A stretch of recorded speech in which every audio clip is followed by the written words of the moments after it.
Halo, selamat malam untuk teman-teman di grup GDS Talbot, ya, di grup user. Malam ini kita mau membahas cara membaca chart BD. Oke, sebelumnya perkenalkan, nama saya Asta Negara, biasanya dipanggil Asta. Untuk teman-teman yang gabung mungkin bisa kasih tahu asalnya dari mana ya di grup aja ketik, mungkin biar kita lebih kenal seperti itu. Jadi sebelum kita memulai cara membaca chart BD, ya, kita disclaimer dulu ya. Pertama, disclaimer-nya ini hanya penjelasan ya, diberikan hanya untuk edukasi seperti itu. Dan juga tidak menyarankan untuk membeli atau menjual saham emiten tertentu. Jadi ini murni untuk edukasi ya. Yang ketiga, ini belum dilakukan backtest pastinya pada indikator dan belum terbukti secara ilmiah. Hanya untuk edukasi. Dan yang terakhir, portfolio Anda adalah tanggung jawab Anda sendiri, begitu. Oke, selanjutnya pendahuluan dulu. Sebenarnya apa sih chart BD itu gitu ya. Jadi chart ini menggunakan data broker summary periode satu hari untuk setiap data. Ya, dikombinasi dengan candlestick, gradient, dan juga GD flow gitu. Jadi setiap satu candle itu mewakili broker summary satu hari seperti itu, dan juga di histogram volumenya ya. Jadi kan chart BD ini dominan sebenarnya chart yang menampilkan volume. Jadi histogramnya itu menggunakan data broker summary satu hari ya, sampai 100 hari terakhir seperti itu. Data yang ditampilkan di chart ini termasuk dot indikator, net volume, net volume ratio, net bandar, ya, net ratio, dan juga frekuensi analyzer. Ya, tujuan dibuat chart ini adalah untuk menganalisa data olahan dari broker summary periode satu hari. Seperti itu ya, jadi maksudnya seperti itu. Sehingga dapat dibandingkan dengan data di hari sebelumnya dengan cepat. Begitu. Jadi kita nggak perlu cek statusnya tiap hari. Jadi kalau teman-teman yang biasa ngecek broker summary per hari, mungkin bisa melihat rasio-rasionya di sini. Gitu. Kecuali misalnya teman-teman mau melihat broker-brokernya, kode-kode brokernya, jadi tidak termasuk, gitu, jadi harus cek manual. Kecuali hanya melihat rasionya, melihat volumenya, bisa dilihat dari chart ini. Oke, dari bagian dari chart BD, yang pertama itu ada gradient candlestick, yang kedua ada dot indikator ya, dot indikator itu yang ini. Setelah itu ada volume, volume ini biasa kita gunakan ya. Setelah itu di net volume juga, ini net volume rasio ini, net bandar yang ini ya, net rasio yang ini juga, frekuensi analyzer yang ini. Nanti bagian-bagiannya saya jelaskan sedikit di belakang ya. Oke, yang pertama ini gradient candlestick. Gradient candlestick ini sama seperti candlestick yang digunakan pada chart GD dan FG. Ya, jadi benar-benar sama. Algoritma yang digunakan juga sama. Jadi cara membacanya sama. Untuk teman-teman yang belum sempat mengikuti kelas cara membaca chart gradient, di situ ada. Nanti saya share biasanya di grup ya. Nanti ada linknya, nanti teman-teman bisa tonton dulu cara membaca chart gradient. Oke. Setelah itu terdapat beberapa indikator tambahan, yaitu overlay net GD ya, garis biru ini ya. Fibonacci retracement, perkiraan akumulasi distribusi yang di sebelah kiri, dan juga metode gradiennya apa ya, di sini ada. Nanti saya jelaskan lebih lanjut. Ini juga ada tambahan untuk hari ini, update-nya ada indikator parabolic SAR ya. Sini ada tambahan indikator baru yang menurut saya cukup membantu kita menganalisa saham dengan tambahan gradient candlestick gitu. Jadi kombinasi yang menurut saya cukup bagus gitu ya. Oke. Ini lanjutan dari gradient candlestick. Pada kode saham terdapat kode warna yang memberikan informasi warna candlestick normal gitu. Jadi candlestick hijau ini maksudnya ya, kode warna di sini maksudnya candlestick normalnya itu harga penutupan atau harga last itu lebih besar dari open ya, seperti itu.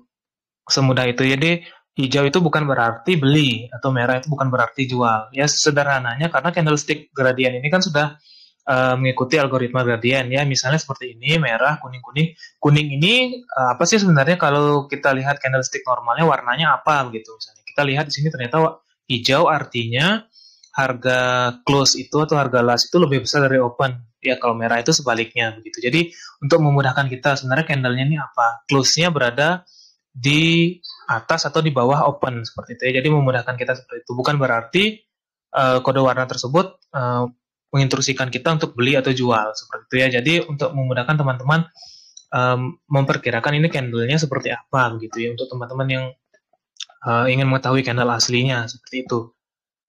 Oke, yang kedua ini ada gradient flow ya. Gradient flow-nya ini memberikan informasi komposisi dari GD flow ya, dan kesimpulan gradient sesuai keterangan di bawah gitu ya. Jadi misalnya gradient flow ini MM, artinya metode yang berkorelasi kuat terhadap chart ini pada algoritma gradient ini adalah metode MM gitu ya. Metode MM itu apa? Jadi teman-teman bisa mengikuti di cara membaca chart gradient gitu ya. Dan juga ada kesimpulan gradient sesuai keterangan. Keterangannya seperti ini. 2 plus, 3 plus sampai 3 min ya, keterangan seperti ini. Jadi yang hijau-hijau ini artinya memberikan indikasi yang baik seperti itu ya, walaupun tidak selalu naik begitu. Jadi setidaknya kita tahu indikasinya apa secara gradient. Contohnya seperti ini ya. Misalnya ini merah artinya secara gradien memberikan indikasi yang buruk, jadi teman-teman bisa menghindari. Ini misalnya contohnya merah, ditambah juga dengan besar yang sudah berada di atas, itu misalnya ini karena memang kombinasi yang baru, nanti kita buat kelasnya sendiri ya, kombinasi antara gradient candlestick dengan parabolic stop and reverse, seperti itu. Ya, contohnya seperti ini penggunaannya ya. Nanti kuning ini artinya hati-hati, hijau sudah mulai memberikan indikasi yang cukup baik ya. Jadi kita cari mungkin ideal kondisinya seperti ini, seperti itu. Oke, selanjutnya ada perkiraan akumulasi distribusi dengan metode gradient. Jadi metode gradient ini adalah miliar rupiah ya, miliar rupiah. Perkiraannya hanya perkiraan karena kita memang tidak tahu berapa sih sebenarnya yang diakumulasi seperti itu. Jadi hanya perkiraan. Ada perkiraan ini 5D, 10 sampai 20D. Ini artinya 5 hari transaksi terakhir hingga 20 hari transaksi terakhir, kira-kira 5 hari sampai 1 bulan. Jadi contohnya seperti ini, 5 hari terakhir itu perkiraan akumulasi 0,8 miliar ya, dengan average 1060. Nah, contohnya seperti itu. Contohnya seperti itu. Jadi misalnya harga turun gitu ya, contohnya misalnya harga drop ke 1000 gitu ya, kita anggap di sini kita harapannya belum punya sahamnya gitu, ternyata sahamnya turun ke Fibonacci di bawahnya ya, level Fibonacci di bawah. Jadi perkiraannya ini level Fibonacci di harga 990. Jadi kalau turun di harga ini tanpa adanya distribusi, jadi candle masih hijau, itu peluang kita untuk masuk ya. Apalagi parabolic stop and reverse-nya ini masih berada di bawah seperti itu. Jadi itu peluang. Ya, ini kan hanya indikator. Jadi price action kita yang menentukan keberhasilan kita dalam trading seperti itu. Oke, selanjutnya ini ada level Fibonacci retracement. Jadi level Fibonacci retracement ini didapatkan dari harga terendah, low, dan harga tertinggi, high, itu pada periode 100 hari terakhir ya. Begitu. Jadi swing high dan swing low-nya itu 100 hari transaksi terakhir. Ya, karena kita kan menggunakan sebenarnya indikator yang subjektif begitu, tapi kita berusaha membuat seobjektif mungkin ya, dengan membatasi atau dengan menggunakan batasan-batasan tertentu. Jadi yang saya gunakan sini adalah batasan 100 hari terakhir. Seperti itu ya. Fibonacci retracement ini paling sering digunakan sebagai support dan resisten. Kalau teman-teman yang sudah biasa trading, biasanya ini paling sering dipakai di forex. Kalau dulu saya pas trading forex biasanya sering digunakan karena memang kan forex ya bagus juga digunakan sebagai support dan resisten. Di sini juga bagus kok karena memang jaraknya cukup jauh. Misalnya pivot, ya memang di forex itu karena pergerakannya sempit ya dan juga menggunakan leverage, itu biasanya pergerakan lebih volatile, mungkin menggunakan pivot lebih bagus gitu. Jadi kalau Fibonacci cukuplah untuk day trade atau swing ya, kita gunakan sebagai support dan resisten.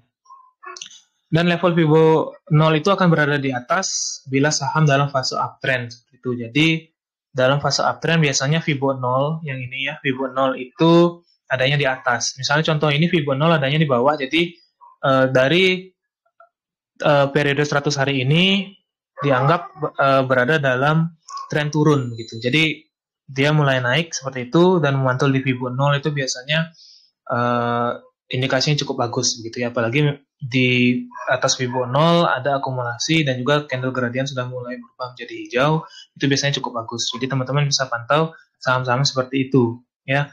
Dan juga Fibo 0 ya, contohnya tadi Fibo 0 berada di bawah jika berada dalam fase downtrend seperti itu ya.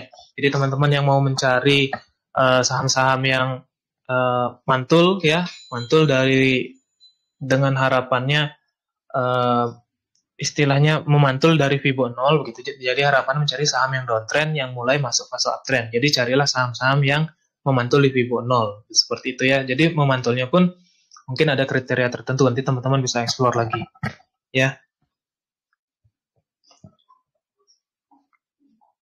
Oke, selanjutnya kita bahas ini ya, level Fibonacci itu ada warnanya. Jadi kalau teman-teman perhatikan, level Fibonacci akan berwarna hijau bila berada di bawah harga terakhir dan dianggap sebagai support seperti itu. Dan juga akan berwarna merah bila berada di atas harga terakhir dan dianggap sebagai resisten. Di sebelah kiri ini teman-teman bisa lihat level-level harganya yang dianggap support resisten seperti itu. Ada warnanya juga. Jadi lebih memudahkan kita menentukan harga sekarang berada di rentang Fibo yang mana, di antara Fibo yang mana. Misalnya di sini Fibo 23-nya berwarna hijau, Fibo 38 berwarna merah, artinya harga berada di rentang Fibo ini, ya di antara Fibonacci ini, level ini ya. Seperti itu. Jadi untuk lebih mudah menentukan. Ya contohnya seperti ini, sahamnya misalnya kita lihat secara teknikal mungkin harga berusaha menembus level Fibonacci 38 tapi gagal sebanyak 3 kali gitu. Jadi harapannya mungkin turun ya. Jadi harapannya mungkin turun, kita tunggu di mana? Kita tunggu mungkin di Fibo 23. Dengan catatan tidak ada distribusi yang cukup besar. Jadi candle-nya masih hijau atau kuning, minimal kuning seperti itu. Jadi kalau udah merah, apalagi merahnya 2 kali sampai 3 kali lebih baik dihindari seperti itu ya.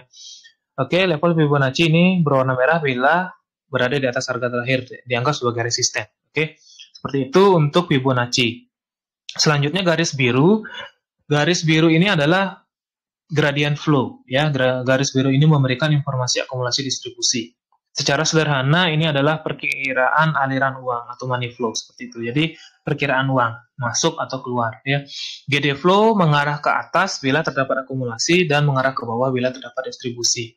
Jadi sebenarnya yang di highlight di sini sebenarnya bukan jarak antara ini ya, misalnya ini, jaraknya ini kan ada gap ya, kadang ada pertanyaan misalnya garisnya ini berada di atas candle artinya apa, atau garisnya berada di bawah candle artinya apa. Jadi sebenarnya yang paling penting itu adalah arahnya, jadi mengarah ke atas secara konsisten atau mengarah ke bawah secara konsisten seperti itu. Jadi misalnya contoh seperti ini, mengarah ke atas ya, itu mungkin bagus sebetulnya indikasinya bagus ya. Misalnya seperti ini mengarahnya ke bawah, artinya jelek gitu ya. Yang kita cari itu yang mengarah ke atas konsisten seperti ini. Nanti kan ada indikator-indikator lain, terutama indikator dot 3 yang bisa teman-teman gunakan untuk membandingkan arah garis ini, gitu ya. Misalnya indikator dot 3-nya on, tapi garisnya cenderung mendatar, teman-teman harus hati-hati seperti itu ya. Atau misalnya indikatornya off gitu, indikator dot 3-nya off, tapi garisnya mendatar seperti itu. Jadi kurang bagus. Jadi teman-teman kombinasi lagi ya. Jadi contohnya di sini garisnya mengarah ke atas ya, atau flow-nya mengarah ke atas ini artinya ada akumulasi. Kalau arahnya turun itu artinya ada distribusi seperti itu. Semudah itu ya. Oke, selanjutnya yang kedua kita membahas dot indikator. Dot indikator di sini digunakan untuk memudahkan kita mengamati indikator lain yang menyusun gradient candlestick. Ya, jadi urutannya seperti ini. Ini pada bagian bawah chart GD ya. Bagian bawah chart GD ada penjelasannya. Yang paling bawah itu indikator bandarmologi, ya, indikator bandarmologi, setelah itu retailmologi, dan seterusnya sampai indikator volume yang paling atas. Ini yang paling sering kita bahas, indikator dot 3 itu konsistensi akumulasi, seperti itu. Jadi, konsistensi akumulasi ini bisa dibilang gabungan dari indikator dot 1, dot 2. Ya, ada beberapa indikator lagi juga, tambahan di dot 3 ini, mungkin saya nggak jelaskan ya, saya jelaskan cuma ini sebenarnya adalah indikator konsistensi akumulasi, seperti itu. Jadi, masih ada akumulasi yang berjalan di saham ini seperti itu. Jadi urutan indikator sesuai dengan legacy yang terdapat pada bawah chart GD. Chart GD itu teman-teman bisa perhatikan ya. Hijau itu artinya oke, orange itu artinya bad ya. Jadi tidak memberikan sinyal seperti itu ya. Sinyalnya kurang bagus. Kalau hijau itu artinya sinyalnya bagus seperti itu. Oke. Yang ketiga ini total volume. Total volume ya biasa kita gunakan ya, ditambah dengan MA20 volume. Ya biasa ini kita gunakan di setiap sistem trading juga pasti ada, memperlihatkan total volume. Total volume transaksi pada hari tersebut seperti itu. Ini net volume ya. Net volume ini adalah indikator yang dapat memberikan kita informasi berapa besar saham yang benar-benar berpindah antara broker buyer dan broker seller ya. ditambah dengan MA20 gitu ya. Jadi kita bisa membandingkan dengan MA20-nya. Jadi yang dimaksud net volume ini saham yang benar-benar berpindah ya. Jadi kalau teman-teman perhatikan di broker summary mungkin modenya itu mode net ya, bukan mode total. Jadi kalau mode net itu benar-benar kita melihat broker A itu sebenarnya net buy berapa sih, sebenarnya beli bersih berapa, atau misalnya broker B net sell berapa gitu. Jadi mode netnya jadi benar-benar penjualan bersih dan penjualan pembelian bersih seperti itu ya. Jadi hanya dengan net volume kita tidak akan tahu atau tidak akan menunjukkan akumulasi atau distribusi ya. Maka histogram akan diberikan kode warna seperti berikut. Hijau itu ada akumulasi, merah ada distribusi. Ini sudah didapat dari net bandarnya gitu. Jadi hijau ini artinya ada akumulasi ya, net volume yang ada akumulasinya. Kalau merah ini net volume yang ada distribusinya, seperti itu ya. Teman-teman bisa lihat di sini contohnya ya. Oke, selanjutnya ini, pada transaksi saham dengan volume besar, belum tentu diikuti dengan perpindahan seluruh volume dari broker buyer ke broker seller. Ya, pasti ada investor yang memanfaatkan momentum untuk membeli dan menjual di hari yang sama. Sehingga net volume menjadi lebih kecil dari total volume. Gitu. Jadi, begitu juga sebaliknya, pada transaksi saham dengan volume yang relatif kecil, mungkin terjadi perpindahan volume antar broker buyer dan broker seller yang mendekati total volume. Jadi maksudnya seperti ini. Misalnya teman-teman trading pada hari ini melihat saham yang volatilitasnya cukup tinggi, gitu ya, saham A gitu contohnya. Jadi teman-teman menggunakan broker A gitu. Ya, teman-teman beli pada saat hari itu juga, misalnya beli di harga 100, naik ke 102 teman-teman jual. Ya, jadi net yang teman-teman lakukan itu nol, ya netnya nol, karena teman-teman membeli dengan jumlah lot yang sama dan menjual dengan jumlah lot yang sama, ya walau dengan perbedaan harga 2 tick gitu. Ya. Jadi net yang teman-teman lakukan itu nol, kecuali teman-teman beli sekarang dan teman-teman hold sampai penutupan market. Maka broker yang teman-teman gunakan itu netnya menjadi sejumlah lot yang teman-teman beli seperti itu ya. Jadi contohnya seperti itu. Jadi belum tentu net volume itu mendekati total volume jika teman-teman melakukan transaksi yang sering seperti itu ya. Begitu juga berlaku untuk broker yang lain. Itu contohnya nanti saya contohkan di belakang seperti ini ya. Contohnya seperti ini. Ini broker summary mode total. Yang mode totalnya contohnya ini. Ini hanya contoh ya. Kode brokernya nggak ada di gini kita. Ya, hanya contoh. Misalnya ini. Contoh perhitungan ini broker summary mode total, bayarnya ini, sellernya ini, ya.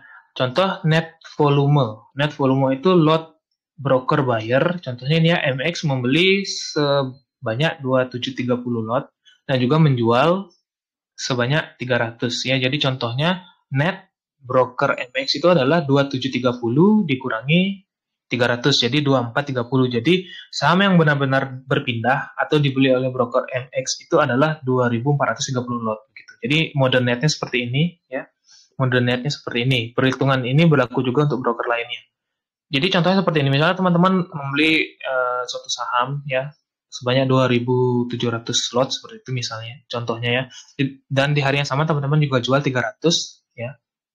Ini hitungannya netnya. Netnya jadi berapa sebenarnya netnya? Jadi misalnya beli sekian, nanti dikurangi jualnya sekian, seperti itu. Jadi dapat netnya 2430. Itulah yang dihitung di net volume. Jadi net volume itu bisa mendekati 1, ya bisa mendekati 1, tapi lebih sering pasti di bawah total volume ya. Net volume itu bisa mendekati total volume, tapi biasanya di bawah total volume, seperti itu. Jadi misalnya total volumenya 1 juta, gitu, 1 juta lot, ya net volumenya mungkin 300.000 lot. Jadi saham yang benar-benar berpindah dari dari penjual ke pembeli itu 300.000 lot seperti itu. Ya. Ini contohnya juga kalau menghitung total volume ya. Total volume itu dihitung dari penjumlahan volume buyer atau seller ya pada broker summary mode total. Dihitung ini buyer atau seller ya dalam mode absolut ya, perhitungannya absolut. Jadi biasanya di beberapa sistem itu broker seller ini ditulis minusnya minus 3.000 gitu misalnya. Jadi absolut ya perhitungannya. Jadi total volume itu misalnya kita menggunakan broker buyer, ini dari broker MX ini dijumlahkan hingga broker TO, gitu kita dapatkan total volume. Jadi total volume yang terjadi itu atau yang dicatat di sini, yang tercatat di sini misalnya ya, itu jadinya 4.330 lot seperti itu ya. Sedangkan perhitungan net volume kita menggunakan broker summary modern net. Jadi yang dihitung itu hanya modern net. Penjumlahannya buyer atau seller ya. Penjumlahannya ini 2.430 sampai 150. Nanti dijumlahkan, didapatkan ternyata memang net volume itu lebih kecil dari total volume seperti itu ya. Nanti ini digunakan untuk mencari net volume ratio. Net volume ratio itu total volume dibagi dengan net volume seperti itu. Nanti didapatkan 1,21 kali seperti itu ya. Biasanya memang kalau kita transaksi itu atau kita cek di broker summary, biasanya net volume ratio itu pasti lebih sering di atas 1 ya, biasanya lebih sering di atas 1, mungkin rentang 2 ke atas atau 3 seperti itu. Jadi teman-teman bisa cek dengan cek broker summary di chart masing-masing ya, di chart emiten masing-masing, nanti biasanya lebih sering itu di atas 1 gitu ya. Jarang yang 1, kecuali misalnya ARA berjilid-jilid atau ARB berjilid-jilid, kemungkinan 1 begitu.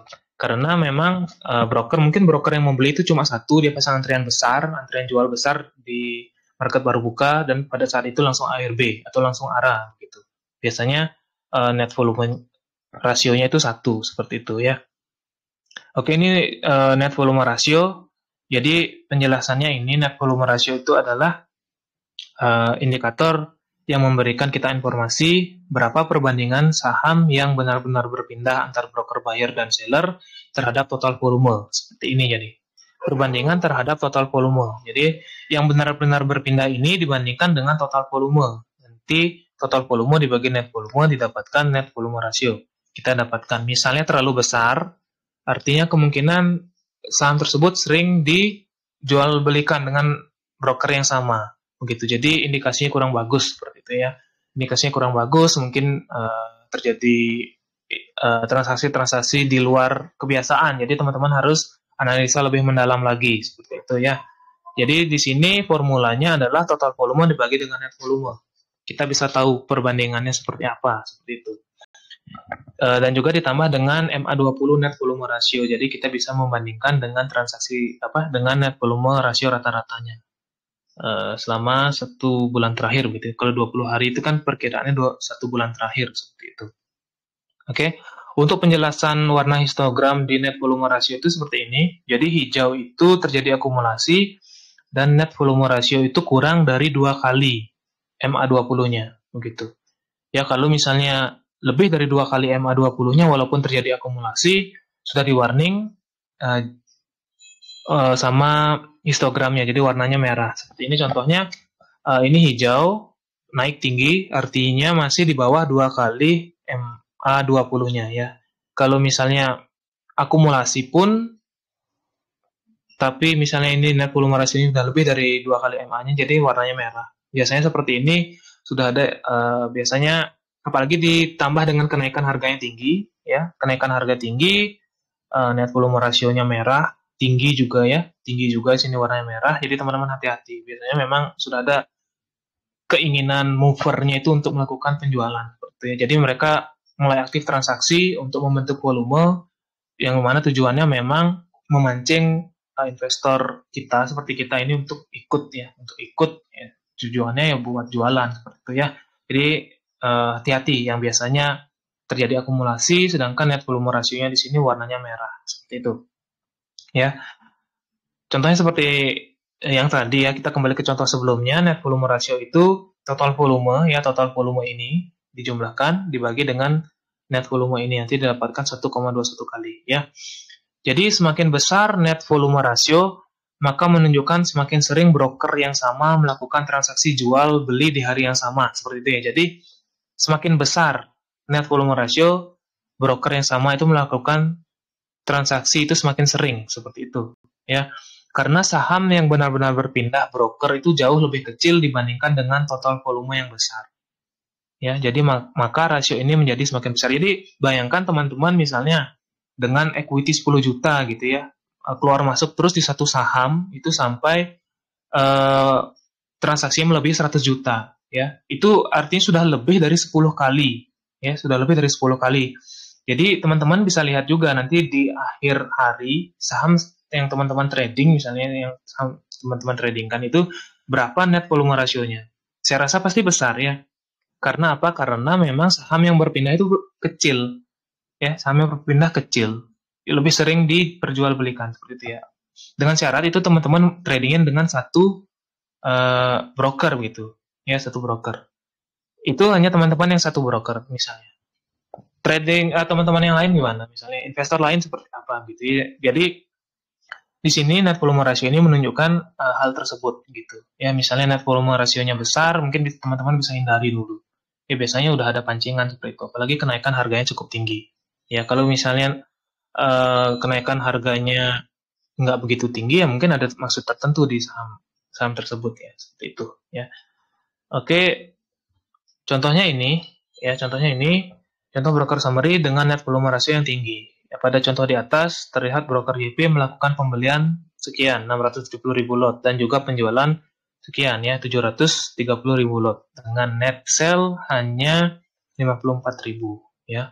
Dengan total volume penjualan 732.000, sedangkan saham yang benar-benar terjual hanya 54.000 lot, ya. Jadi net volume rasionya cukup besar kalau kita lihatnya hampir 13 kali di sini. Ini maksud saya. Ya, kalau teman-teman yang biasa lihat broker summary pasti lihat mode total dulu baru diubah ke mode net, ya. Jadi kita melihat ini. Ya, tujuannya cuma buat volume, ya. Kalau memang tujuannya untuk distribusi pasti yang paling bagus dibentuk dulu volumenya. Dibentuk volumenya sudah banyak yang terikat mungkin, ya, mungkin tertarik seperti itu maksudnya. Sudah mulai banyak yang tertarik. Nah, di saat itulah mulai ada guyuran-guyuran seperti itu, ya. Nah, mungkin kan distribusi di volume yang kecil gitu. Siapa yang mau beli kan? Jadi harus dibentuk dulu volumenya, bidnya harus dibuat tebal, offernya dibuat tebal. Nah, di saat seperti itulah biasanya terjadi distribusi. Jadi yang biasanya seperti ini, net volume rasio yang tinggi ini biasanya sudah menuju ke arah situ gitu. Nggak mungkin kita akumulasi, ya, gitu. Atau misalnya movernya atau market makernya akumulasi atau bandarnya akumulasi di keadaan yang ramai seperti ini, seperti itu, ya. Jadi paling ideal memang akumulasi di keadaan yang sepi seperti itu. Makanya biasanya akumulasi itu terjadi di volume-volume yang nggak terlalu tinggi kalau dibandingkan dengan volume beberapa waktu sebelumnya seperti itu, ya. Ini net bandar, ya. Net bandar itu indikator menunjukkan perkiraan akumulasi atau distribusi bandar pada periode 1 hari, ya. Jadi ini histogram ini 1 hari broker summary yang digunakan, ya. Dan juga disertai dengan MA20 pasti. Ini tujuannya kita membandingkan dengan rata-rata 1 bulan seperti itu. Oke, warna hijau itu artinya akumulasi, merah itu artinya distribusi seperti ini. Jadi kalau misalnya distribusinya melebihi dari MA20-nya, artinya ada distribusi yang besar di sini, ya. Distribusi yang cukup besar, apalagi terjadi beberapa kali secara berturut-turut. Jadi lebih baik teman-teman hindari, ya. Lebih baik teman-teman hindari. Begitu. Cari yang ini, yang hijau tapi berturut-turut beberapa hari seperti itu, mungkin lebih bagus seperti itu. Walaupun memang volumenya mungkin nggak terlalu besar, tapi teman-teman bisa ikuti. Jadi kita nggak terjebak di sini. Misalnya ini harganya naik tinggi seperti itu, dan juga terjadi distribusi. Dan juga besoknya ARB berjilid, ya kurang beruntung, ya, kita beli di sini misalnya seperti itu. Oke, ini contohnya. Jadi histogram hijau di net bandar itu artinya akumulasi, merah itu artinya distribusi, seperti itu. Ya, ini untuk net rasio. Jadi net rasio itu apa? Net rasio itu adalah untuk mencari perbandingan net bandar terhadap net volume. Biasanya ini yang dipakai mungkin di banyak sistem, ya, termasuk di Astabot juga, nanti untuk menentukan akumulasi kuat hingga distribusi kuat, seperti itu, ya. Ini untuk menentukan seperti itu. Jadi nanti bisa dipadukan juga dengan net bandarnya. Misalnya net bandarnya ini merah, ya, seperti ini. Merah tinggi, netnya besar. Mungkin ini lebih dari 100.000 lot perkiraan distribusinya. Di sini juga ternyata distribusinya itu hampir 40% dari net volume seperti itu. Biasanya kayak gini memang tujuannya untuk dijual gitu, ya. Jadi teman-teman bisa menghindar gitu. Di sini kita melihat nilai atau lotnya, di sini kita melihat perbandingan terhadap net volumenya. Jadi tujuannya apa? Tujuannya kita tahu seberapa besar sih yang terjual seperti itu ya. Jadi kita melihat lotnya ini untuk melihat perkiraan lot yang terjual, sedangkan di sini kita melihat perbandingan terhadap net volumenya ya. Ini namanya net ratio. Di sini kalau teman-teman yang sudah pernah mengikuti kelas bandarmologi yang advance gitu, mungkin pasti diajarkan menghitung rasio-rasio ini. Jadi net ratio ini didapatkan dari net bandar dibagi sama net volume seperti itu ya. Jadi teman-teman juga bisa lihat dari chart ini dibandingkan dengan rata-rata net rasio 20 hari transaksi terakhir ya. Di sini. Ini ada perkiraannya seperti itu ya. Di sini. Oke, ditambah juga dengan frekuensi analyzer ya. Frekuensi analyzer ini diciptakan oleh Dean Ehrwicher ya, dengan formula seperti ini ya, biar teman-teman tahu formula yang digunakan seperti apa ya. Jadi semakin besar volume dengan frekuensi yang semakin kecil, maka hasil dari formula di atas akan semakin tinggi seperti itu ya. Jadi bukan berarti ada pembelian besar seperti itu. Jadi ada pembelian lot besar juga pasti ada penjualan lot besar, kan gitu sebenarnya logikanya. Jadi yang perlu kita perhatikan adalah ininya sebenarnya, net bandarnya atau net rasionya seperti itu. Apakah terjadi akumulasi atau distribusi ya? Jadi misalnya contohnya seperti ini biar teman-teman nggak terjebak dengan frekuensi analyzer. Di sini sebenarnya menjelaskan dua arti ya. Misalnya terjadi spike seperti ini ya, kan yang kita diajarkan itu terjadi akumulasi gitu ya. Jadi kalau teman-teman nggak melihat broker summary-nya, sebenarnya ada dua interpretasi di sini. Sebenarnya big player yang beli ya, big player yang beli atau sebenarnya retail yang beli dalam lot besar seperti itu. Jadi itu kan sebenarnya meragukan big player yang beli atau retail yang beli dalam lot besar. Jadi kalau retail yang beli, kita tahu bahwa kita tidak bisa menggerakkan harga, jadi distribusi maksudnya. Kalau misalnya big player yang beli, mereka bisa menggerakkan harga, ya akumulasi artinya. Jadi yang perlu dibandingkan itu adalah dibandingkan dengan net bandarnya, apakah ada akumulasi, apakah ada distribusi seperti itu. Ya, jadi teman-teman yang menggunakan frekuensi analyzer ini nggak terkecoh ya. Biasanya yang paling banyak di internet kan penjelasannya dari bursa luar negeri. Karena bursa luar negeri kan kebanyakan mungkin nggak ada data broker summary, jadi kita nggak tahu secara pasti ada akumulasi atau distribusi seperti itu ya. Jadi teman-teman bisa gunakan frekuensi analyzer ini dikombinasi dengan akumulasi distribusi dari indikator sebelumnya ya. Itu pesan saya untuk indikator frekuensi analyzer ya. Jadi memang frekuensi analyzer ini tidak dapat menunjukkan adanya akumulasi atau distribusi, pembelian besar oleh big fund atau sejenisnya gitu. Jadi indikator ini memang harus dikonfirmasi oleh net bandar atau net ratio untuk melihat apakah ada akumulasi atau distribusi ya. Seperti itu. Selanjutnya ini simulasi perhitungan ya, contoh volume, net volume dan net bandar ya. Contohnya pada saham ABCD ya, total volume transaksi itu sebesar 153.000 lot ya. Net volume atau saham yang benar-benar berpindah antara broker buyer dan broker seller itu sebanyak 86.000 lot ya, dengan perkiraan net bandar atau akumulasi itu sebesar 16.000 lot seperti itu. Jadi kenapa total volume 153.000 ya, dengan net volume hanya 86.000 seperti itu ya, hanya 86.000 ya. Jadi diperkirakan selisihnya ya, jadi selisih antara total volume dengan net volume ini diperkirakan bahwa 67.000 lot ya, saham yang ditransaksikan atau dijual beli oleh broker yang sama gitu ya. Jadi sehingga tidak benar-benar berpindah dari broker seller ke broker buyer seperti itu. Jadi sekitar 67.000 lot ini berpindah antar broker yang sama. Misalnya ada broker retail yang jual, ada investor retail yang jual menggunakan broker A gitu.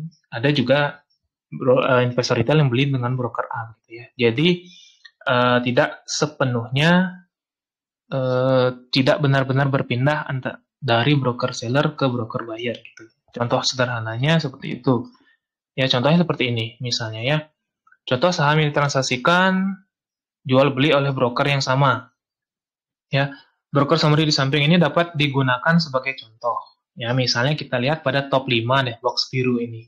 Terlihat dua broker yang sama melakukan penjualan dan pembelian, yaitu MG dan YP. Misalnya contohnya ini. Jadi teman-teman melihat MG beli 75.000 lot gitu. Jadi kalau teman-teman yang menggunakan broker summary dan baru belajar membaca broker summary, saran saya memang menggunakan mode net gitu ya, karena mode total ini biasanya kita hanya melihat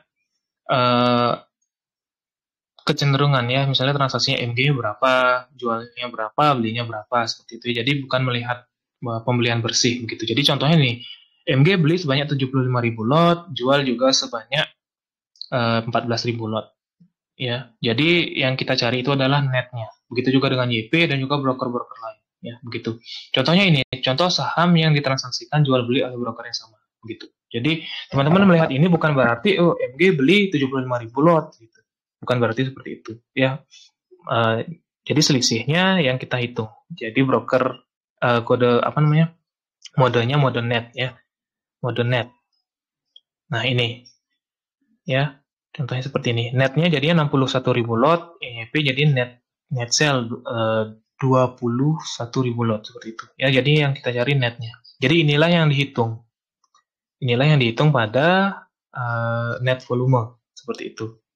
Ya, dengan perhitungan net volume, maka net broker MG adalah 61.000 lot, yang berarti MG melakukan net buy, ya, sehingga saham yang benar-benar dibeli oleh MG itu sebanyak 61.000 lot, bukan 75.000 lot, ya, hati-hati. Ini juga artinya bukan perang bandar seperti itu ya, jadi MG beli, MG jual gitu bukan artinya perang bandar ya. Biasanya kan terutama saham-saham yang transaksi mungkin sampai jutaan lot gitu sedang digoreng, kan kadang ada yang salah menginterpretasikan MG beli, MG jual gitu. Maksudnya mungkin dianggap perang bandar atau apa seperti itu, bukan ya. Artinya memang tujuannya membentuk volume itu saja ya, jadi biar seolah-olah ramai ya, tujuannya. Walaupun mungkin beda SSID ya di sini, beda SSID karena memang kita kan nggak boleh jual beli dengan SSID yang sama, nanti dianggap transaksi fiktif seperti itu. Jadi mungkin beda ID, cuma mungkin masih satu koneksi seperti itu. Jadi teman mungkin ya sesama MG menggunakan MG atau menggunakan YP seperti itu. Ya, contohnya seperti itu untuk perhitungan mode net ya. Ini bukan, jadi benar-benar yang benar-benar dibeli oleh MG itu sebanyak 61.000 lot, bukan 75.000. Seperti itu. Dan juga untuk YP yang benar-benar dijual itu adalah sebanyak 21.000 lot, bukan 39.000 lot di sini ya. Jadi teman-teman hati-hati membaca broker summary, terutama untuk teman-teman yang baru belajar benermologi ya. Seperti itu. Ya. Jadi total volume itu dihitung dengan menjumlahkan semua lot pada saham sisi buyer atau seller. Ya, jadi teman-teman kalau menghitung misalnya total volume di OLT gitu ya kan, ada total volume misalnya 200.000 lot ya. Jadi teman-teman iseng aja cek misalnya di broker summary, hitung totalnya ya. Totalnya di pasar reguler, bukan di pasar tipenya all gitu ya. Jadi di pasar reguler. Nanti muncul hasilnya pasti mirip dengan yang di OLT seperti itu ya, dengan di chart apapun yang teman-teman gunakan termasuk di Astapot pasti sama hasilnya ya. Cara menghitung total volume itu pasti menghitung ini ya. Menghitung dari salah satu sisi, buyer atau seller ya, seperti itu. Ya, untuk menghitung mode net atau net volume itu menggunakan broker summary mode net ya. Di sini hitung salah satu sisi aja. Sini. Kalau menggunakan seller, hitung secara absolut nilainya. Absolut itu maksudnya apa? Nilainya pasti positif ya, nilai positif. Ini dibuat positif dulu, nanti baru dijumlahkan seperti itu ya. Jadi menghitungnya salah satu sisi aja, bukan dijumlah keduanya. Oke. Jadi selanjutnya net volume rasio itu pembagian dari total volume dan net volume. Jadi contohnya seperti ini tadi, total volumenya kan 153.000 lot ya, dibagi dengan net volumenya 86.000 lot. Jadi ini rasionya 1,7 kali seperti itu ya. Jadi indikator ini menunjukkan bahwa total volume adalah 1,7 kali dari net volume. Ya. Semakin besar rasionya, berarti semakin sering transaksi jual beli dilakukan oleh broker yang sama. Sehingga saham yang benar-benar berpindah itu sangat kecil. Itu. Ya, jadi ini relatif cukup kecil net volume rasionya. Jadi kalau dulu diajarin ini cukup bagus kayak gini ya. Jadi 1,7 kali itu sebenarnya cukup kecil gitu. Dibandingin yang misalnya Ada yang sampai 30 kali, 20 kali, seperti itu. Memang ya, mungkin transaksi 2 juta lot, tapi yang benar-benar berpindah cuma 200.000 lot. Kalau gitu kan biasanya udah rame banget kan kelihatannya, padahal yang transaksi mereka-mereka aja gitu. Jadi teman-teman yang baru masuk besok menganggap volumenya besar, breakout volume besar baru masuk besok, biasanya udah ARB berjilid gitu misalnya. Contohnya seperti itu ya. Jadi total volume itu bisa menipu, tapi net volume ini bisa memperjelas apa sih sebenarnya yang terjadi, seperti itu ya. Oke, kenapa perkiraan net bandar ya, net bandar yang ini perkiraan belinya itu lebih kecil, biasanya jauh lebih kecil dibandingkan dengan net volume, seperti itu ya. Jadi net bandar, perkiraan net bandar itu hanya ya sekitar 17.000, sedangkan net volumenya 86.000, segitu ya. Jadi sebenarnya menariknya di sini ya, yang buat rumusnya pertama kali itu menariknya di sini ya. Untuk menghitung net bandar itu menggunakan selisih dari top net buyer dan top net seller ya. Jadi tidak menghitung selisih semua ya. Tidak menghitung selisih semua antara buyer dan seller gitu. Karena kalau teman-teman hitung semuanya itu hasilnya 0 ya. Makanya yang dicari itu pasti yang di atas-atas saja, entah top 1, top 2, top 3, top 4, top 5 gitu. Tapi nggak semua. Ya, nggak semua dipakai. Top 1, 2, 3, ada banyak metode ya. Yang jelas yang dihitung ini. Jadi yang saya bilang mencari kecenderungan apakah dari top tersebut kalau dikurangi antara buyer dan seller itu hasilnya berada di hasil angkanya positif atau angkanya negatif. Disitulah ketemu akumulasi distribusi. Ya. Jadi perkiraannya hanya menggunakan itu. Jadi menariknya di situ. Ya. Oke, kenapa menarik ya? Jadi asumsinya seperti ini. Ya. Net bandar hanya 17.000, sedangkan net volume 86.000. Jadi asumsinya dari net volume sebanyak 86.000 lot tersebut, ya, tidak semuanya dibeli oleh bandar jika terjadi akumulasi. Ya, tidak semuanya. Pasti ada retail atau teman-teman atau investor retail seperti kita yang numpang seperti itu ya, atau beli juga gitu ya. Dan tidak semuanya dijual oleh bandar jika terjadi distribusi seperti itu. Ya, jadi pada saat terjadi distribusi kita kan juga bisa ikut jualan gitu. Jadi dari selisih ini kemungkinan juga selisih ini terdapat selisih 69.000 lot dari net volume. Selisih ini diasumsikan adalah transaksi dilakukan oleh tim bandar sendiri, ya, karena tim bandar juga harus melakukan net buy dan net sell gitu, ya, gitu maksudnya. Jadi misalnya teman-teman melihat perhitungannya di sini, contohnya seperti ini, ya, kita kan nggak tahu jelas ya, nggak tahu jelas yang mana sih sebenarnya broker yang menggerakkan harga gitu, atau bandarnya pakai broker apa kita nggak tahu jelas gitu ya, ya. Contohnya bisa saja broker MG yang bertugas untuk melakukan net buy, sedangkan broker YB dan SQ yang bertugas melakukan net sell seperti itu ya. Karena pada saat live market ada tim yang pasang bid ya. Kalau teman-teman mungkin kembali ke basic benormologi pasti ada yang pasang bid, ada juga yang pasang offer ya. Dan broker yang digunakan bisa beragam seperti itu. Jadi disinilah asumsinya berjalan bahwa tidak semua dibeli oleh bandar jika terjadi akumulasi gitu. Ya, retail juga pasti ada yang beli seperti itu. Walaupun yang jual retail, tapi yang beli retail setidaknya masih retail itu masih net sell. Jadi kita itu masih net sell ya, posisi kita sebagai investor retail itu masih net sell. Begitu juga pada saat distribusi, pasti ada teman-teman yang cuan. Misalnya saham A naik 20%, pasti ada teman-teman yang cuan mungkin lebih dari 20%, karena mungkin udah beli kemarin, seperti itu. Ada juga teman-teman kita yang baru beli di atas, itu nyangkut, seperti itu. Pasti ada ya. Jadi cuma berpindah posisi dari misalnya kita beli kemarin jual sekarang, pasti ada teman-teman kita yang beli sekarang seperti itu, dan juga posisi belinya juga di harga atas gitu ya, maksudnya seperti itu.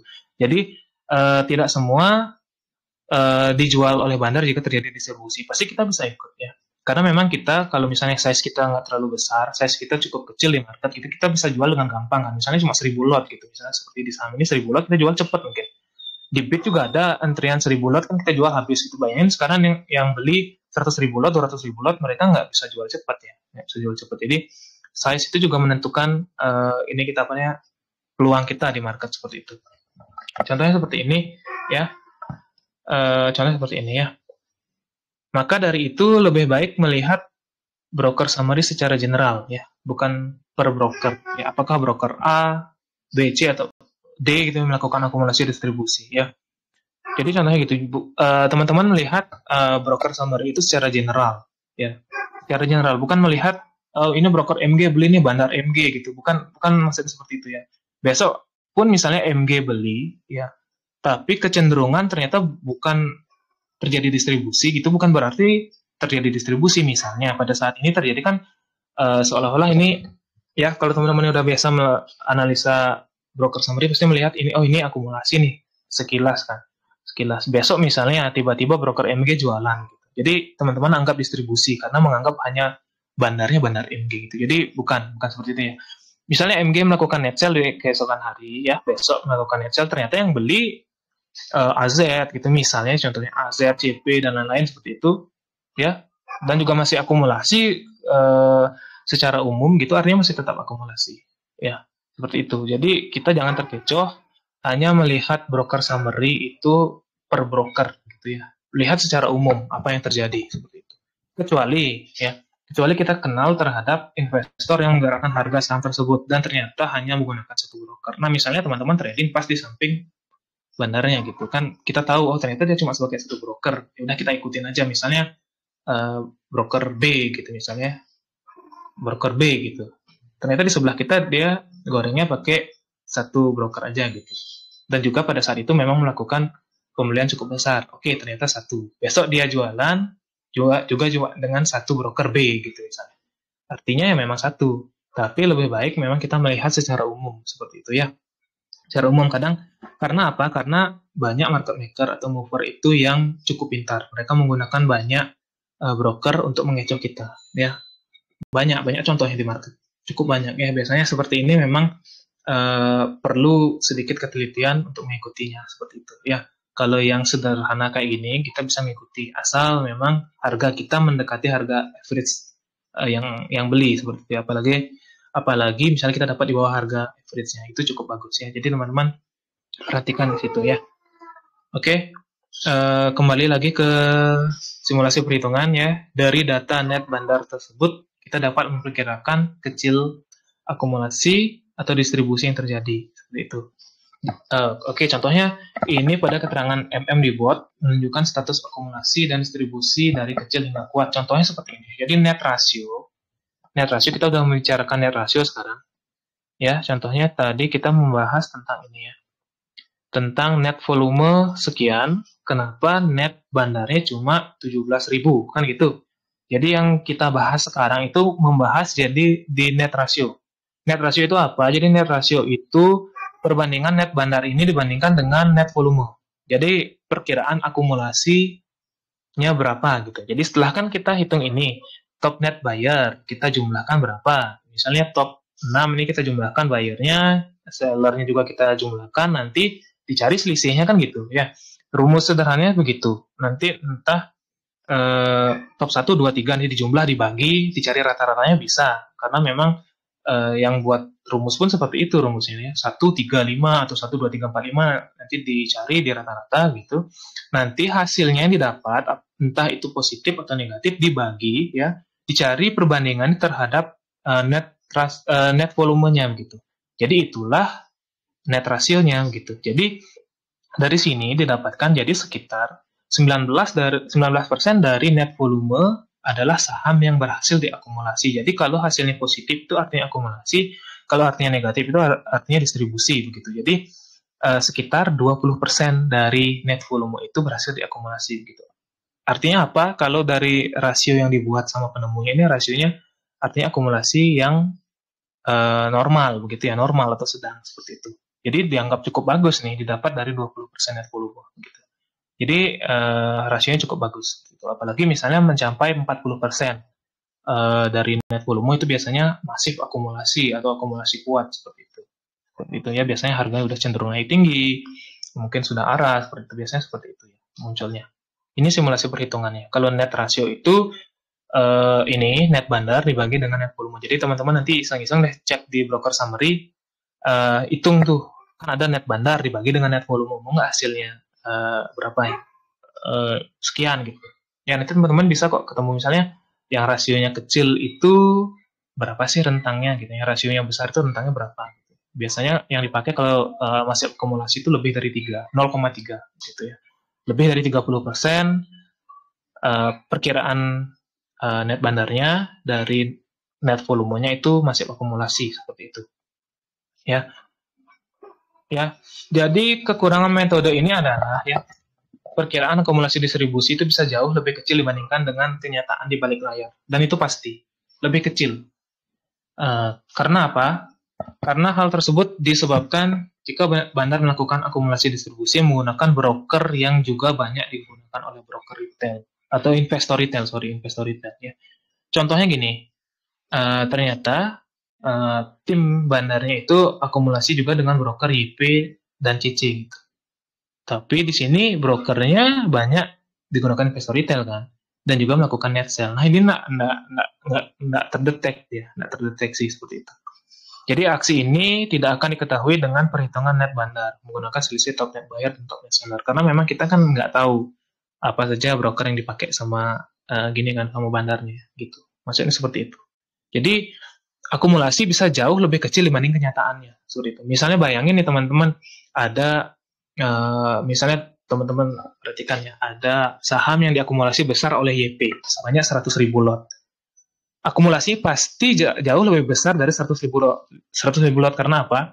Karena dominan investor retail juga menggunakan YP gitu. Ya. Jadi yang menjual itu pasti juga ada retail. Jadi misalnya contohnya seperti ini. Ini kita anggap MG. MG ini banyak lah anggap digunakan oleh investor retail seperti itu. Ya, ternyata MG juga ada porsi menjualnya. Jadi misalnya bandar-bandar yang menggunakan broker retail untuk mengakumulasi atau distribusi itu biasanya mau menyembunyikan ya pergerakannya, apalagi memang tidak terlalu mencolok gitu. Jadi contohnya seperti ini, misalnya saya membeli saham A gitu dengan menggunakan broker yang banyak juga digunakan oleh broker retail gitu. Jadi saya mau membeli 200.000 lot gitu, 200.000 lot, tapi di broker summary itu hanya muncul misalnya net buy saya cuma 60.000 lot seperti ini. Ya, 60.000 lot contohnya seperti ini. Padahal sebenarnya yang saya punya itu 200.000 lot.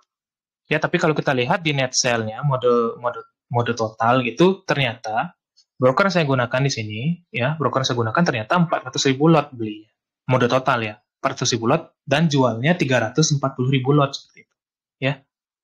Gitu. Jadi saya beli bersih 200.000 lot, sedangkan di sini terlihat netnya 60.000 lot. Jadi itu yang dimaksud kekurangan metode ini adalah perkiraan akumulasi distribusi jauh lebih kecil dibandingkan dengan kenyataan di balik layar. Padahal saya jelas-jelas beli 200.000 kok. Tapi yang muncul di sini cuma 60.000 gitu. Artinya apa? Artinya ada investor retail lain ya di luar tim saya gitu yang jual 100.000 lot lebih gitu. Jadi seolah-olah saya kelihatan di sini cuma 60.000 lot seperti itu. Ya, jadi itu kekurangannya. Tapi ini memang kekurangan ini menjadi kelebihan untuk movernya sendiri gitu. Kalau movernya memang menggunakan banyak broker, terutama dicampur aduk retail dan broker zombie seperti itu, biasanya bisa sedikit menyembunyikan pergerakannya. Gitu. Jadi mengecoh kita, ya seperti itu. Jadi lebih sulit untuk diikuti seperti itu. Oke, ini contoh simulasi perhitungan ya, simpulan dari penjelasan sebelumnya. Jadi total volume itu volume transaksi oleh semua broker ya. Jadi beli jual dihitung gitu ya. Nggak dihitung hold saham itu nggak dihitung ya. Jadi pokoknya transaksi yang terjadi itulah total volume gitu ya. Yang perlu diperhatikan itu net volume. Jadi teman-teman melihat misalnya volume besar dan breakout gitu. Misalnya terjadi di satu saham A, volume besar breakout, lihat net volumenya. Kalau net volumenya kecil gitu ya, net volume rasio besar ya udah hindari. Apalagi terjadi distribusi di situ misalnya, udah hindari aja. Tinggalin, cari yang lain gitu ya. Nanti saya perlihatkan contohnya, contoh idealnya seperti apa gitu ya. Jadi total volume itu volume oleh semua broker, jadi di total semuanya ya. Kalau untuk net volume itu volume transaksi dihitung dari selisih net pembelian dan penjualan broker gitu. Jadi net yang benar-benar berpindah, itu ya, saham yang benar-benar berpindah dari penjual ke pembeli seperti itu. Ya, kalau net volume rasio ini perbandingan dari net volume terhadap total volume gitu. Semakin besar artinya semakin sering saham berpindah antar broker yang sama gitu ya. Untuk net bandar itu perkiraan net atau perkiraan akumulasi itu distribusinya seperti itu dalam lot ya, dalam lot. Kalau net rasio itu dibandingkan lagi dengan ini net volumenya seperti itu ya. Jadi dibandingkan dengan ini. Ya, net volume ratio itu ini ya dibandingkan ini. Kalau net ratio itu ini dibandingkan dengan ini, seperti itu ya. Apalagi misalnya teman-teman perhatikan ada total volumenya sampai 1 juta lot seperti itu. Sedangkan net bandarnya hanya 5.000 lot yang kayak gitu. Biasanya kalau menurut saya itu wajib dihindari karena apa? Karena memang tujuan volume dibentuk itu hanya untuk ya mungkin repo lah atau apa gitu ya. Tapi jarang repo yang menggunakan satu broker yang sama, jarang ya, jarang. Biasanya banyak broker dioper-oper gitu terus ya, dioper terus. Tapi kalau kasus seperti itu misalnya total volume 150.000 lot ya, net volume di sini hanya misalnya 1.000 lot seperti itu. Teman-teman lebih baik hati-hati ya, hati-hati. Karena apa? Karena dengan lot yang sedikit gitu ya, market maker itu bisa membuat transaksi besar gitu. Pada saat mau distribusi pun jadinya gampang ya. Oh, ini ternyata besar nih misalnya ya, contohnya ya. Oh, ternyata ini transaksi di saham ini hampir 200.000 lot rata-ratanya gitu. Kalau teorinya kita masuk 5% dari total volume itu masih aman ya gitu. Ya, 200.000 lot ya 5% itu kan 10.000 ya. Jadi kalau harga sahamnya Rp200 gitu, kita masuk 10.000 lot kan udah lumayan ya. Jadi baru masuk 200.000 lot, baru masuk besok udah langsung beli 20.000 lot langsung ya, HK langsung 20.000 lot, langsung ARB gitu. Bisa terjadi seperti itu karena apa? Karena memang volume yang digunakan atau saham yang digunakan untuk membentuk volume itu sedikit. Jadi kalau teman-teman beli 20.000 lot itu ketahuan banget gitu. Ketahuan banget ya, langsung di ARB-in gitu. ARB, ARB, ARB. Pada saat teman-teman keluar 10.000 lot ya, keluar 10.000 lot langsung naik lagi sahamnya gitu. Biasanya kayak gitu. Jadi hati-hati ya, kalau melihat total volume itu hati-hati, harus dibandingkan juga dengan net volume ya, net bandar seperti apa juga. Kalau net bandarnya terlampau kecil juga gitu, misalnya berapa ya, misalnya cuma 0,06 gitu kan, kecil kan, 0,06, 0,05 gitu, kecil. Jadi hati-hati di sana seperti itu gitu ya. Itu selanjutnya ini kegunaannya. Kalau total volume ya kegunaannya ya seperti itulah, biasa kita lihat juga, kita belajar total volume seperti apa. Kalau untuk net volume ini mengetahui saham yang benar-benar berpindah antara broker seller dan broker buyer. Kita tahu benar-benar berpindah ya. Jadi misalnya di broker summary itu teman-teman melihat kan ada saham-saham yang brokernya, kode broker itu di highlight biru kan. Itu artinya broker yang dominan digunakan retail gitu. Jadi misalnya broker yang dominan digunakan retail itu berbaris kompak di sebelah kanan ya, sedangkan di sebelah kiri itu bersih, tidak ada highlight birunya, dengan net volume yang besar misalnya ya, net volume besar gitu. Itu artinya bagus. Artinya apa? Memang saham yang benar-benar berpindah ya dari retail ke bandar atau market maker apapun sebutannya itu besar seperti itu. Misalnya net volumenya 1 juta ya, memang benar 1 juta yang berpindah seperti itu ya. Itu gunanya net volume. Jadi kita melihat yang benar-benar berpindah itu berapa gitu ya. Kalau memang yang rata-rata berbaris di sebelah kiri itu, di sebelah kanan itu misalnya yang label biru ya seperti dibuat, itu artinya bagus seperti itu. Atau misalnya mereka pindah ke sebelah kiri ya, artinya kurang bagus seperti itu ya. Jadi tujuan net volume itu kita mengetahui benar-benar saham yang benar-benar berpindah dari penjual ke pembeli. Untuk net volume itu apa ya? Net volume itu perbandingan ya. Kita tahu perbandingan ini perbandingan terhadap total volume ya, net volume terhadap total volume. Semakin besar artinya semakin sering transaksi jual beli dilakukan oleh broker yang sama. Seperti itu. Artinya semakin ramai, apalagi misalnya teman-teman lihat di Broksum mode totalnya ternyata yang dominan transaksi itu YP, PD, CC, KKNI itu. Ya, itu biasanya udah kita cuma oper-operannya, biasanya oper-operan gitu. Ya. Oper-operan jual beli seru-seruan gitu. Bandarnya cuma backup aja dia. Kalau mau naikin harga naikin sedikit ya, tetap ya, untuk memancing investor retail naikin harganya gitu ya. Oke, untuk net bandar itu mengetahui perkiraan akumulasi distribusi yang dilakukan oleh bandar gitu. Jadi perkiraan akumulasi distribusi, kalau positif artinya akumulasi, kalau negatif artinya distribusi. Kalau net rasio itu untuk menentukan status akumulasi atau distribusi, seperti itu ya. Semakin besar positifnya, semakin besar akumulasinya, semakin besar negatifnya, semakin besar distribusinya ya. Oke, untuk penggunaan, jadi idealnya seperti ini misalnya.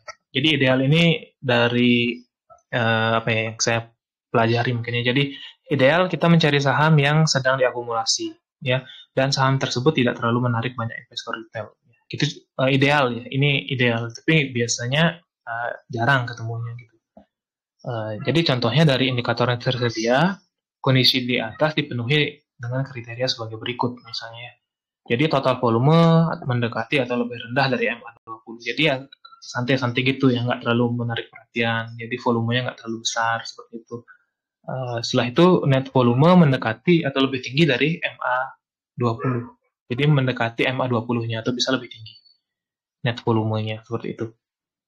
Net volume rasionya kalau bisa di bawah, ya di bawah MA20-nya seperti itu. Di bawah MA20-nya atau kalaupun naik nggak terlalu tinggi. Kalau di chart itu nggak merah warnanya, masih hijau lah. Hijau-hijau dekat MA20-nya gitu. Yang kayak gitu biasanya ya cukup lah. Jadi idealnya seperti ini. Kita cari histogram yang hijau-hijau aja. Karena memang kan hijau itu warna psikologis kan. Hijau warna psikologis, kalau udah merah artinya jelek, kalau hijau artinya bagus, kalau kuning artinya sedang gitu atau hati-hati gitu ya. Jadi kita tinggal cari yang warnanya hijau gitu. Kalau ada salah satu merah, kita harus lihat lebih detail apa sih sebenarnya yang terjadi. Kalau misalnya net volume rasionya yang merah, warnanya tinggi, kita harus lihat lagi apa sih sebenarnya yang terjadi pada broker summary di hari tersebut, seperti itu. Oke, yang selanjutnya ini net bandar. Net bandar ini kalau bisa mendekati atau lebih tinggi dari MA20-nya gitu. Jadi kita cari yang masih aktif lah ditransaksikan. Kadang ada yang seperti ini, jadi hijau-hijau beberapa kali, setelah itu diam. Ya didiamin gitu aja. Transaksi kecil, volume juga kecil, net volume kecil, biasanya seperti ini ya istilahnya ditinggal bandarnya. Entah bandarnya lagi ngopi atau santai atau mungkin dipakai next project gitu ya, kita nggak tahu. Jadi tujuannya di sini mencari yang minimal aktif ditransaksikan lah. Jadi masih dijaga harganya gitu, nggak ditinggal gitu aja. Ya. Setelah itu yang kelima ini net rasio, mencari yang mendekati atau lebih tinggi dari MA20-nya gitu. Yang mendekati. Jadi yang kita kan mau cari saham yang akumulasi, jadi mendekati atau melebihi gitu, lewat dari MA20-nya. Jadi semua histogramnya warna hijau. Seperti itu. Idealnya seperti itu. Contoh penggunaan ideal. Contoh penggunaan ideal teman-teman bisa cek nanti ya. Contoh penggunaan ideal. Ini ideal. Jadi di samping adalah contoh saham yang mungkin mirip seperti kriteria yang di sini ya, kriteria di sini ya. Jadi saham yang diakumulasi itu belum tentu naik ya. Namun setidaknya kita tahu ada pihak-pihak yang berusaha untuk mengumpulkan saham tersebut. Jadi tujuannya itu. Jadi teman-teman bisa cek di sini kode sahamnya ya, kode saham, cek nanti pelajari gitu. Chartnya seperti apa, histogramnya seperti apa, terus kita cari kondisi-kondisi yang sama. Kondisi-kondisi yang sama. Walaupun tidak 100% naik, setidaknya kita tahu ternyata dulunya pernah ada saham yang seperti ini. Ya, dulunya pernah ada saham yang seperti ini, seperti itu. Nanti bisa belajar juga dari saham-saham yang sudah naik tinggi, teman-teman cek chart BD-nya, teman-teman pelajari kondisi-kondisi seperti apa yang bagus gitu. Ya, itu saran saya. Jadi bukan belajar dari yang dari misalnya contoh yang belum terjadi gitu. Belajar dari contoh yang sudah terjadi. Nanti kan kita mungkin ketemu kasus yang sama gitu ya. Walaupun nggak 100% sama gitu. Jadi setidaknya kita tahu kita sudah punya ancang-ancang nih. Kalau chartnya seperti ini, gambarnya seperti ini, perkiraannya kecenderungannya lebih besar naik atau turun seperti itu ya. Itu jadi ya inilah sebenarnya juga tambahan saya kenapa saya tambahkan indikator parabolic stop and reverse. Karena menurut saya indikator yang cukup bagus dikombinasikan dengan gradien ya, karena kita secara teknikal kita bisa menentukan ini kira-kira trennya masih bagus atau udah jelek gitu ya, ditambah juga dengan gradien gitu. Contohnya di sini. Nanti untuk penjelasan selanjutnya kenapa sih parabolic stop and reverse-nya ada warna kuning, ada warna merah, ada warna hijau. Nanti kita jelaskan selanjutnya karena memang di sini ada kombinasi dengan gradien seperti itu ya. Jadi ada indikasi-indikasi tertentunya seperti itu ya. Jadi contoh penggunaan idealnya seperti ini. Jadi nanti teman-teman bisa menggunakan filter yang baru ya. Filter baru itu filter untuk chart BD gitu ya. Jadi teman-teman bisa cek PDF-nya, di situ ada penjelasannya. Fungsi filternya apa?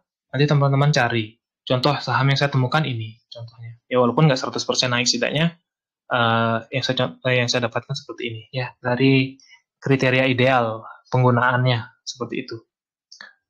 Oke, mungkin sekian untuk penjelasan PDF-nya. Jadi untuk selanjutnya kita bisa diskusi langsung di grup ya. Sekian dulu penjelasannya. Kalau ada salah-salah kata, saya ucapkan gini. Saya mohon maaf ya, maksudnya saya mohon maaf. Saya ucapkan terima kasih untuk teman-teman yang sudah berkesempatan mengikuti kelas malam ini. Ya, jadi kita selanjutnya berdiskusi di grup. Untuk rekamannya saya sudahi sampai di sini ya. Oke, kita lanjut di grup.